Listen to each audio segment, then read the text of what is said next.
ब्रह्मा जी की बेटी है अहिल्या जी। अब सुनिए कथा। ब्रह्मा जी की बेटी है कौन? अहिल्या जी। ब्रह्मा जी की बेटी अहिल्या है और ब्रह्मा जी की बेटी ही सरस्वती जी है। बोलो, सरस्वती जी किसकी पुत्री है? ब्रह्मा जी की। अहिल्या जी किसकी पुत्री है? अहिल्या जी ब्रह्मा जी की पुत्री है।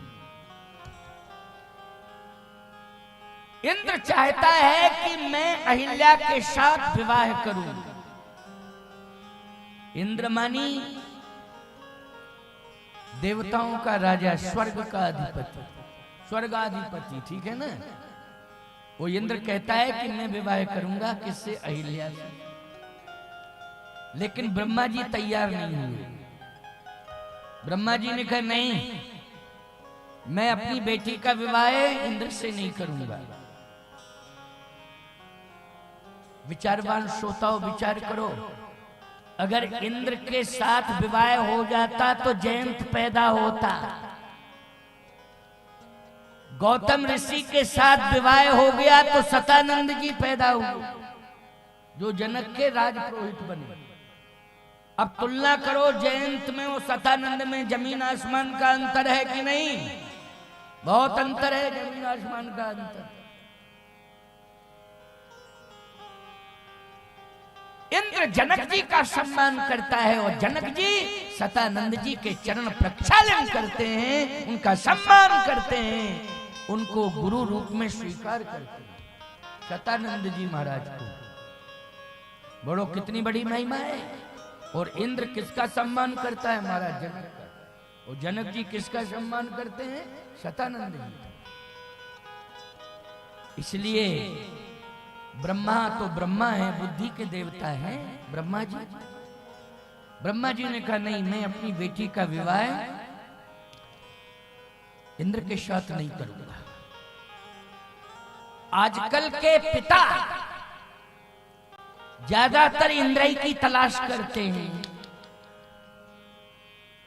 बेटी के विवाह में। कोई कहता है कि फलाना घर बहुत अच्छा है, प्रॉपर्टी बताओ कितनी है? पहले ये बताओ, प्रॉपर्टी क्या है? प्रॉपर्टी क्या है उनके पास? पहले ये बताओ।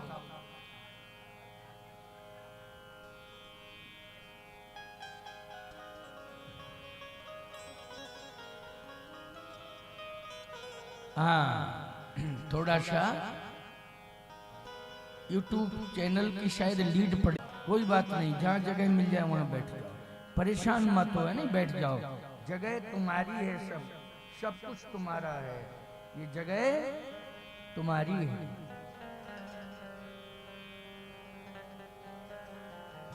लेकिन व्यवस्था बना के चलना। मैं चर्चा कर रहा हूं, व्यवस्था बना के चलना।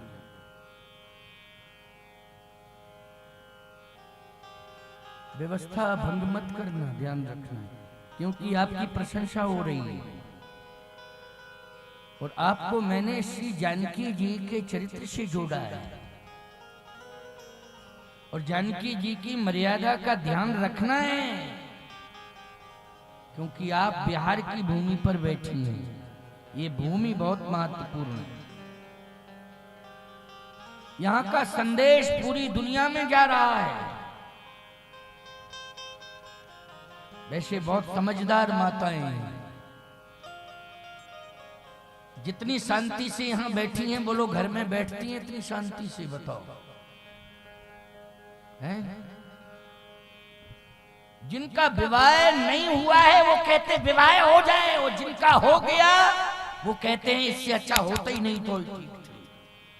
बड़ी परेशानी है। जिनका हो गया वो कहते हैं इससे अच्छा होता ही नहीं तो ठीक थे। पता नहीं कोई सिस्टम फेल हो जाता होगा, जो भी है। इतनी बड़ी बात लोग करने लगते हैं।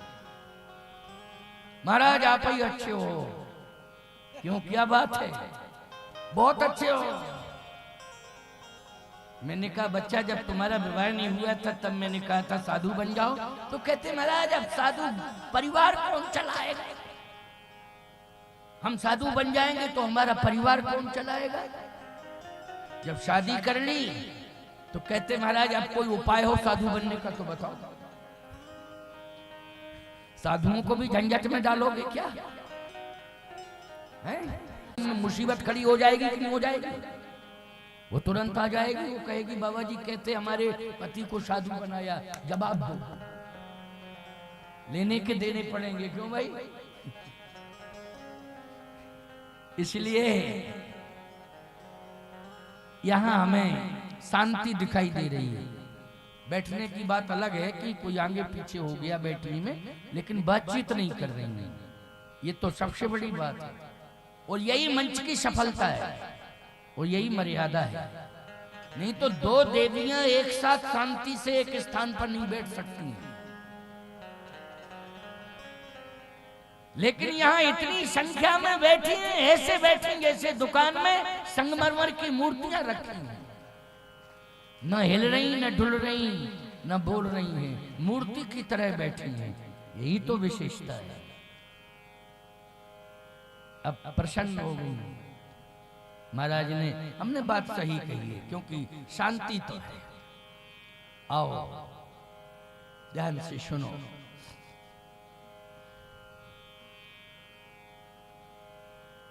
ये ब्रह्मा की पुत्री, ब्रह्मा जी ने क्या निर्णय लिया है? ब्रह्मा जी ने निर्णय लिया है कि मैं अपनी बेटी का विवाह इंद्र से नहीं करूंगा। इंद्र क्या है? इंद्र भोगवादी है। ऊंच निवास नीच कर तूती, देख न सके पराई विभूति, काक समान पाक पुरीति, छली मलिन कतहु न प्रतीति। इसलिए ऊंच निवास नीच कर तूती। ब्रह्मा जी ने कहा कि मैं खोजूंगा। खोजते खोजते बिहार की भूमि पर तपस्वी महात्मा मिल गए। कहां मिले बोलो भाई? आर्यावर्त था, लेकिन आज वर्तमान में बिहार है। यही टुकड़ा जिसमें आप लोग रह रहे हो, यही 100 किलोमीटर का क्षेत्रफल है। बोलो भाई, है कि नहीं?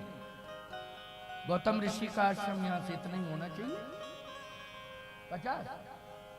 हम तो 100 के, हम 100 की बात कर रहे थे, 85 किलोमीटर। रघुनाथ दास जी महाराज कह रहे 85 किलोमीटर पर है। बोलो भाई, इसी भूमि पर तुम लोग रह रहे हो जहां महान तपस्वी गौतम ऋषि ने तपस्या की है। और ब्रह्मा को ब्रह्मधाम छोड़ करके बोलो इसी भूमि पर आना पड़ा कि नहीं आना पड़ा? ये प्रमाण रामायण का है, ग्रंथों का प्रमाण है, कोई मनमुखीपन से बात नहीं कर रहा हूं। ब्रह्मा जी को ब्रह्मधाम छोड़ के आना पड़ा और उन्हें तपस्वी महात्मा मिला कहां? इसी भूमि पर मिला।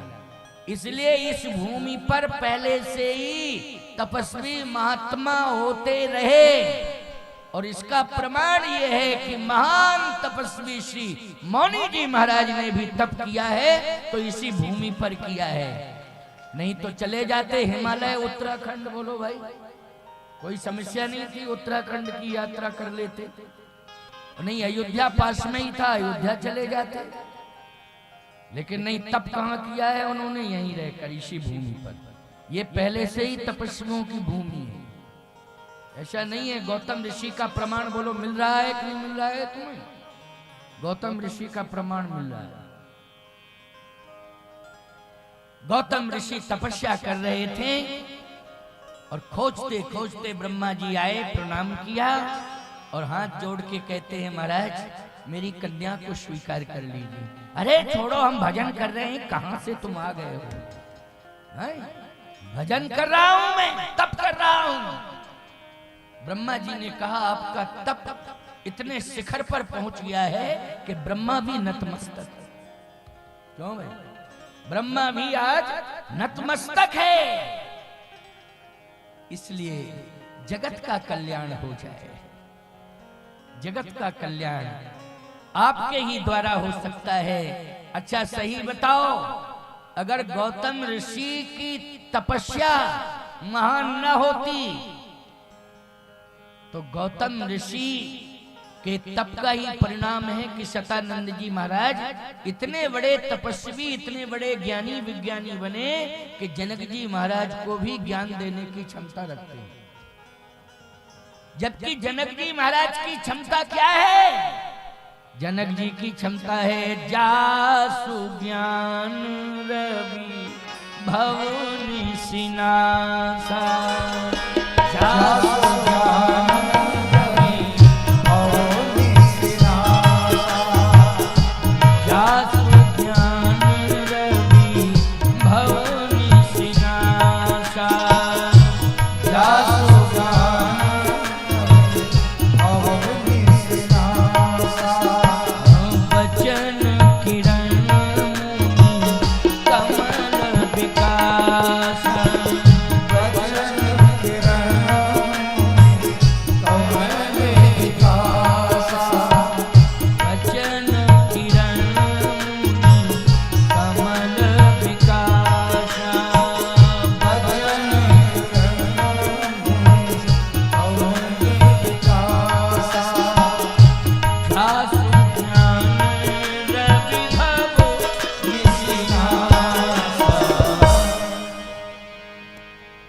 ज्ञान के सूर्य है महाराज श्री जनक, लेकिन ऐसे ज्ञान के सूर्य को भी ज्ञान देने की क्षमता रखने वाले सतानंद जी महाराज तप के प्रभाव से ही इस जगत में प्रकट हुए हैं। और वो तप है किसका? गौतम ऋषि का। इसलिए यहाँ वासना नहीं है, विवाह। ऋषि परंपरा में विवाह वासना नहीं है, उपासना है। क्या है? उपासना है, वासना नहीं है। अच्छा विचारवान श्रोताओं विचार करना, राम का प्रादुर्भाव वासना से हुआ कि उपासना से? उपासना से हुआ है। बोलो हुआ है कि नहीं हुआ?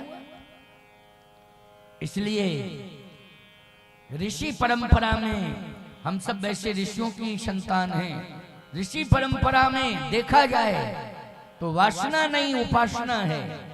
और उपासना का परिणाम ये हुआ कि ब्रह्मा जी स्वयं आए, उन्होंने अपनी बेटी अहिल्या का विवाह गौतम ऋषि के साथ कर दिया।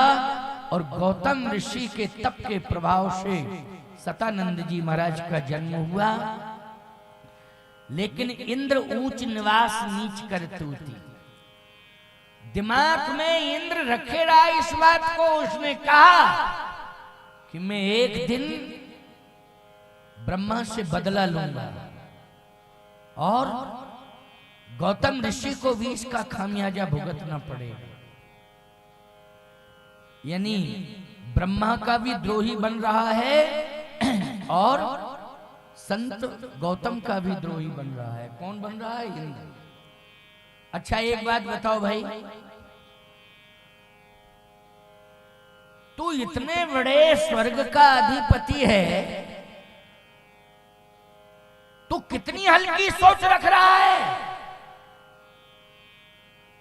तुझे इतना भी ज्ञान नहीं है कि विवाह एक संस्कार है, समझौता नहीं है। और तू विवाह में समझौते की बात रख रहा है, लेकिन विवाह तो संस्कार है। अहिल्या का संस्कार गौतम ऋषि के साथ पहले से ही सुनिश्चित था। बोलो था कि नहीं? यह विधि का विधान। लेकिन देवताओं का राजा होते हुए भी तू ये नहीं समझ पा रहा है कि जहां संस्कार था वहां हो गया। लेकिन तू संस्कार की बात नहीं, तू समझौता की बात सोच रहा है। जबकि ये पश्चिमी कल्चर है, विवाह में कोई समझौता करे ये क्या है? ये पश्चिमी कल्चर है। हमारा सनातनी कल्चर क्या है? संस्कार। और ये समझौता करने के लिए चला किससे? द्रोह करना चाहता है गौतम से और समझौता करना चाहता है अहिल्या से। बोलो यही है सारांश की नहीं? समझौता किससे करना चाहता है? अहिल्या से। और विरोध किसका करना चाहता है? गौतम का और ब्रह्मा का। सावधान, ये इंद्र की सोच। ऊंच निवास नीच कर तू, ऊंच निवास नीच कर तूती, और देख न सके पराई विभूति। आ गया इंद्र और ऐसा छल किया कि गौतम जी भ्रमित हो गए और अहिल्या जी को भ्रमित कर दिया इसने। बोलो किया कि नहीं भ्रमित? अहिल्या जी भ्रमित हो गई। एक बात आपको बतावे, एक सज्जन ने एक बार प्रश्न खड़ा किया, जो काम इंद्र ने अहिल्या के साथ किया वही काम तो भगवान ने वृंदा के साथ किया। प्रश्न करने वाले लोग हैं, कर देते हैं प्रश्न। छल कर टारे उतास व्रत प्रभु सुर कारज की। देवताओं के चक्कर में आकर के वृंदा के साथ छल कर दिया। ये निकृष्ट क्रिया इंद्र जो कर रहा है अहिल्या के साथ, वही निकृष्ट क्रिया ही भगवान ने वृंदा के साथ की। आजकल जो नास्तिक लोग होते हैं ना, वो इस प्रकार के पॉइंटों को निकालते हैं और फिर विरोध करते हैं। लेकिन मैं उनको आज सजेस्ट करना चाहता हूं, कान खोल करके मेरी बात को सुन लें। क्रिया पर विचार करना चाहिए, लेकिन थोड़ा इंतजार करना चाहिए इस क्रिया का उद्देश्य क्या निकल रहा है। केवल क्रिया देख करके ही कोई प्रतिक्रिया नहीं करनी चाहिए। प्रतिक्रिया तब करनी चाहिए जब उसका उद्देश्य निकल के आ जाए। इंद्र की क्रिया भी निकृष्ट है, इंद्र का उद्देश्य भी निकृष्ट है। और नारायण की क्रिया देखने में निकृष्ट लग रही है, लेकिन उद्देश्य उत्कृष्ट है। इसलिए नारायण का एक शालिग्राम अवतार हो गया। बोलिए शालिग्राम भगवान की। वृंदा के कारण ही एक ऐसा अवतार हुआ है जो सभी अवतारों में श्रेष्ठ अवतार है, शालिग्राम। बोलो है कि नहीं? बड़ी बड़ी मूर्तियां मंदिर में बैठी हैं, लेकिन प्रथम पूजा किसकी होती है? बोलो शालिग्राम भगवान की। बोलो किसके कारण शालिग्राम बने? जल्दी बोलो। वृंदा के कारण ही बने शालिग्राम की नहीं? इसके पहले नहीं थे शालिग्राम? कहां किसके कारण बने हैं? जल्दी बोलो। वृंदा के कारण शालिग्राम बने।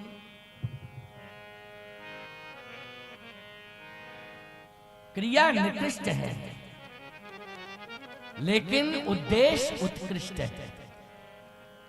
अब जरा 5 मिनट के लिए थोड़ा सा ध्यान से इस बात को, इस भाव को श्रवण करना 5 मिनट के लिए, क्योंकि बात आ गई है और इसमें कम से कम उन विरोधी लोगों तक मेरी बात पहुंच जाए कि जो इस प्रकार से चर्चा करते हैं कि एक ही क्रिया है लेकिन उद्देश्य पर विचार नहीं कर रहे हैं, केवल क्रिया पर विचार कर रहे हैं।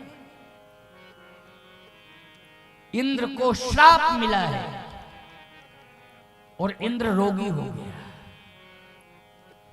भगवान को श्राप मिला तो एक नया अवतार हो गया। बोलो हो गया कि नहीं? नया अवतार हो गया। श्राप से ही हुआ है ये। और इंद्र को श्राप मिला तो इंद्र क्या हो गया? रोगी। सहस्त्र योनिज। सहस्त्र योनिज का अर्थ है रोम रोम से रक्तस्राव हो रहा है। एक बहुत बड़ी बीमारी पैदा हो गई, दूषित खून निकलने लगा है, दूषित रक्त है नहीं, रोम रोम से। ये क्या है? बोलो ये सबसे बड़ी बीमारी है। बोलो है खतरनाक बीमारी कि नहीं? दूषित रक्त का मतलब क्या है? खतरनाक बीमारी। और याद रखना, इतनी खतरनाक बीमारी गौतम ऋषि के श्राप से इंद्र को मिली कि अश्विनी कुमार जैसा वैद्य ठीक नहीं कर पाया। स्वर्ग का राजवैद्य कौन है? अश्विनी कुमार। लेकिन उसने भी हाथ खड़े कर लिए कि मैं इस बीमारी से आपको मुक्ति नहीं दिला पाऊंगा। जबकि मर जाए कोई जीव तो उनके पास ऐसा रसायन है कि उसे जीवंत मिल जाए। इसलिए मैं कहता हूं, स्वर्ग के देवता बोलो भाई, मौत वहां पहुंचती है नहीं है, वो तो अमर है। अच्छा भाई, अमर है तो उसे दवा की क्या जरूरत? लेकिन फिर भी अश्विनी कुमार को रखते। तो भाई जब अमर है तो फिर वैद्य की क्या जरूरत है? मैं आपसे पूछना चाहता हूँ, जरा बता दो। मरना ही नहीं है तो फिर वैद्य की क्या जरूरत है? लेकिन स्वर्ग में भी सबसे बड़े वैद्य अश्विनी कुमार जी रहते हैं। सीधी सी बात, कहीं ना कहीं इंद्र को ये विश्वास है। क्या विश्वास है इंद्र को? देवताओं को विश्वास है कि अश्विनी कुमार हमें कभी मरने नहीं देंगे, क्योंकि इनके पास रसायन है। हनुमान जी कहते हैं कि अरे स्वर्ग के देवताओं, तुम स्वर्ग में अमरता की बात करते हो, मैं मृत्युलोक में अमरता की बात कर रहा हूं।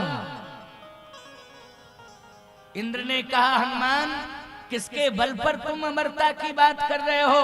कहा, पूछ लो, जो रसायन मेरे पास है वो रसायन जो है अश्विनी कुमार के पास नहीं है। तो अश्विनी कुमार ने कहा, जरा रसायन का नाम बताओ।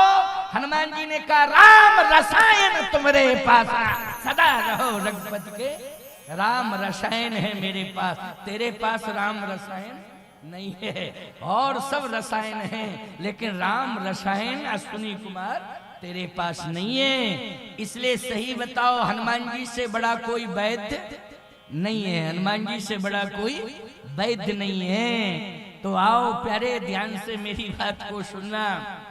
इंद्र की क्रिया भी निकृष्ट है और उद्देश्य भी इंद्र का निकृष्ट है। लेकिन भगवान नारायण की क्रिया देखने में लग रही है निकृष्ट, लेकिन उद्देश्य निकल के आया तो उत्कृष्ट निकल के आया। अब वृंदा ने एक प्रश्न किया है, जरा इस बात को सुन लो। वृंदा क्या कह रही है?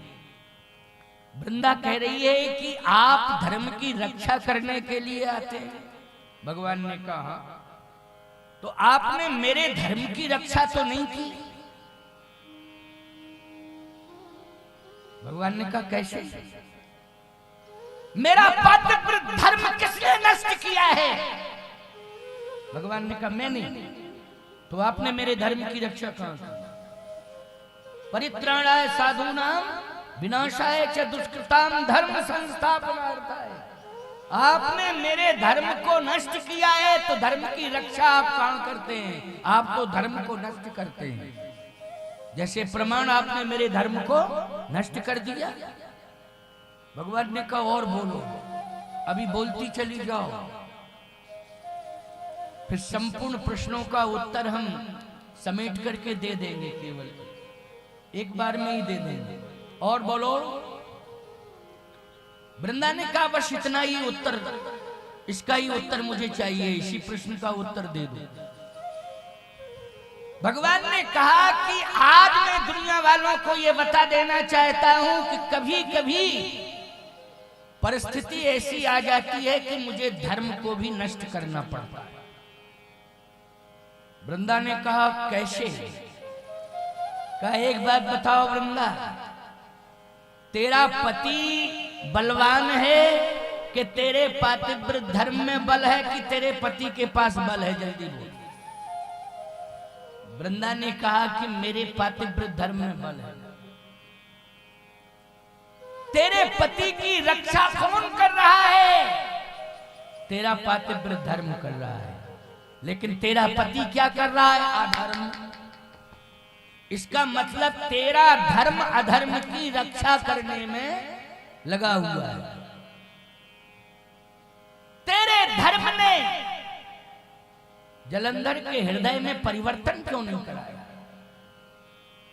धर्म तो वो है हृदय परिवर्तन हो जाए, बोलो भाई यज्ञ हो रहा है, अगर हृदय परिवर्तन नहीं हुआ है तो किस बात का यज्ञ है? प्रवचन सुन के अगर हृदय परिवर्तन नहीं हो रहा है, किस बात का प्रवचन है? बोलो भाई, हृदय परिवर्तन होना चाहिए कि नहीं?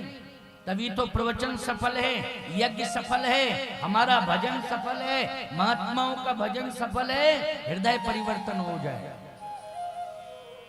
लेकिन तेरे धर्म ने धर्म की ओर प्रवृत्त क्यों नहीं किया है जलंधर? तेरे धर्म ने, पातिव्रत धर्म ने अधर्म के लिए प्रोत्साहित किया है, इसलिए लगातार वो देवी देवताओं को सताता रहा। प्रोत्साहन कौन दे रहा था? जल्दी बोलो। वृंदा का पातिव्रत धर्म, कि तुम्हें डरने की जरूरत है, डरने की जरूरत नहीं है, चिंता करने की जरूरत नहीं है। अगर तुम्हें कोई चैलेंज करेगा तो आगे मैं आ जाऊंगा, फिर देखता हूं तुम्हारा क्या क्या मैं देखता हूं। बोलो भाई, यही तो कर रहा था वो वृंदा का पातिव्रत धर्म। इसका मतलब है किसकी रक्षा कर रहा था? जल्दी बोलो। अधर्म की रक्षा कर रहा था। वो अधर्म कर रहा था जलंधर, अधर्म की रक्षा कर रहा था वृंदा का पातिव्रत धर्म। भगवान ने कहा जो धर्म अधर्म की रक्षा करता है, ऐसे धर्म को नष्ट करना परम धर्म होता है, इसलिए मैंने तेरे धर्म को नष्ट कर दिया है। अब श्राप दोनों ने दिया एक दूसरे को। वृंदा ने भी श्राप दिया है और भगवान ने भी श्राप दिया। बस अंतर इतना है, वृंदा ने कहा कि तुम काले पत्थर हो जाओ, भगवान ने कहा जाओ तुम जंगल की हरी घास हो जाओ। वाह! देखो एक बात आपको बताएं, ये वृक्ष, पर्वत, पत्थर, नदियां, ये हरितमा, ये सब प्रकृति है। बोलो क्या है ये सब? ये सब प्रकृति है। और सही बताना, प्रकृति में किसका वास है? परमात्मा का वास है प्रकृति में। तो आज वृंदा ने भगवान को श्राप दिया, भगवान ने वृंदा को श्राप दिया, लेकिन याद रखना वो श्राप की इतनी बड़ी महिमा है दोनों के श्राप की, कि ना तो कोई शालिग्राम को पत्थर कहेगा, और वही हरी घास आगे चल करके वृंदा जो है तुलसी के रूप में सम्मानित प्रतिष्ठापित हुई है, तो ना तो तुलसी को कोई हरी घास कहेगा। बोलो भाई, तुलसी को यदि कोई हरी घास कहता है तो अपराध बन जाएगा, शालिग्राम को कोई पत्थर कहेगा तो अपराध हो जाएगा। याद रखना, गुरुदेव को कोई हाड़ मांस का पुतला समझेगा तो पाप लग जाएगा, और यदि आपने गौ माता को पशु समझ लिया तो अपराध बन जाएगा। आपने सरजू, गंगा, मंदाकिनी, यमुना, इन नदियों के जल को पानी कह दिया तो अपराध हो जाएगा। ये जल है, इन्हें पानी नहीं कह सकते हो। इतने प्रकार के अपराधों से बचना चाहिए। तो वृंदा ने कहा कि अब मैं समझ गई हूं कि भूल मुझसे हुई है। भगवान ने कहा कि भूल अगर तुमसे हुई है, तुमने स्वीकार किया है, तो अब चाहती क्या हो? वृंदा ने कहा कि पति तो चला गया, लेकिन क्रोध में आकर के मैंने जगतपति को श्राप दे दिया है, तो अब मैं पति से भी गई और जगतपति से भी गई। अच्छा बोलो भाई, पति के मरने के बाद सहारा किसका मिलता है? जगतपति का। पति के मरने के बाद केवल जगतपति का सहारा है और कोई सहारा नहीं है। मैं कहता हूं संतान सेवा कर सकती है, लेकिन पति के जाने के बाद जो अभाव समझ में आता है तुम्हें, जो उदासीनता रहती है, उस उदासीनता को न पुत्र संतान सेवा के द्वारा दूर कर सकती है, न किसी वैद्य की दवा, केवल परमात्मा ही उस उदासीनता को दूर कर सकता है और अपनी शरण में ले सकता है। केवल परमात्मा में ताकत है, न संतान में है और न ही किसी वैद्य में, केवल ईश्वर में है। और वैधव्य की बात कहो तो राम की माता कौशल्या को भी वैधव्य मिला। मिला कि नहीं मिला?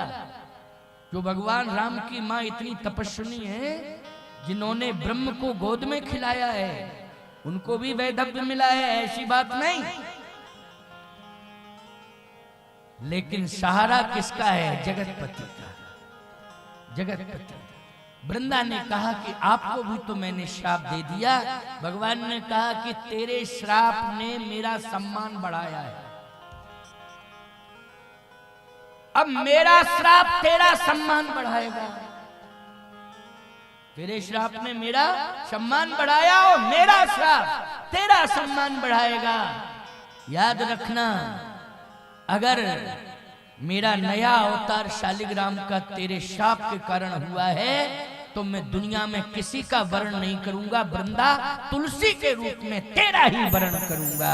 इसलिए शालिग्राम भगवान ने विवाह तुलसी के साथ कराया। बोलो कराया कि नहीं?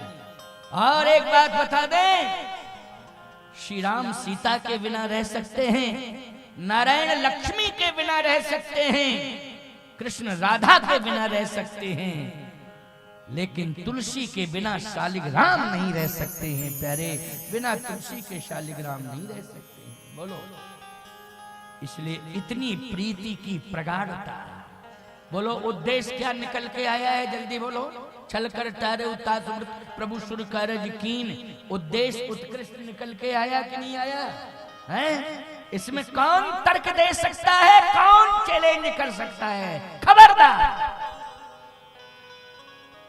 इसलिए सबसे ज्यादा सम्मान बड़े बड़े मठ मंदिरों में बड़े बड़े विग्रहों की पूजा बाद में होती है, पहले शालिग्राम भगवान की पूजा होती है। और तुलसी शालिग्राम दोनों का, बोलो भाई, योग रहता है कि नहीं पूजन में?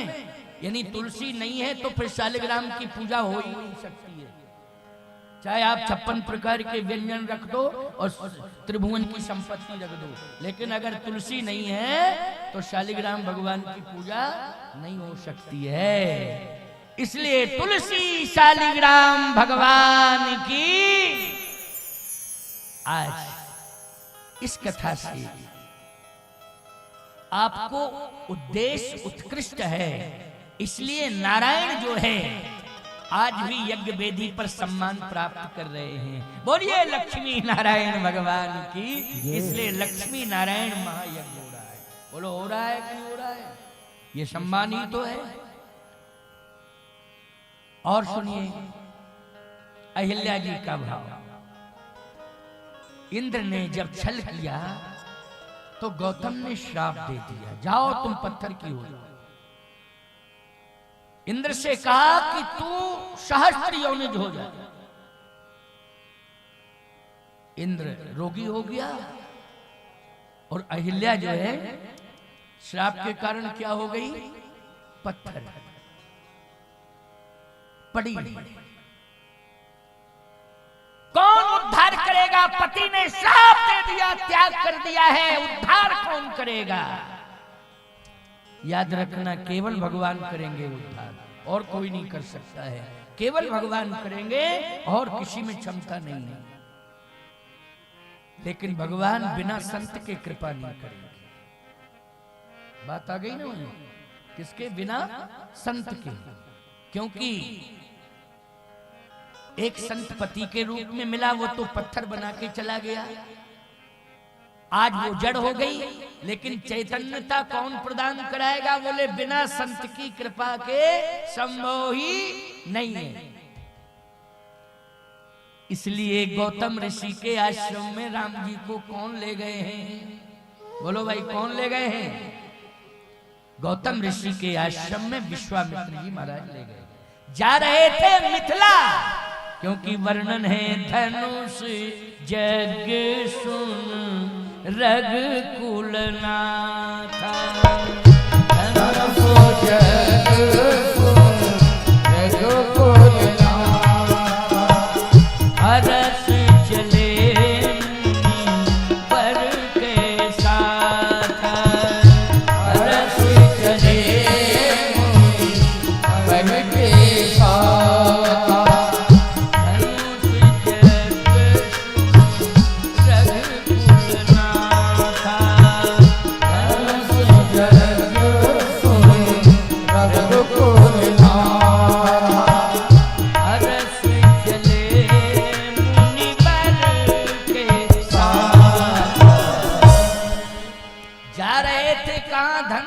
जहां हो रहा है और धनुष यज्ञ मिथिला में हो रहा है।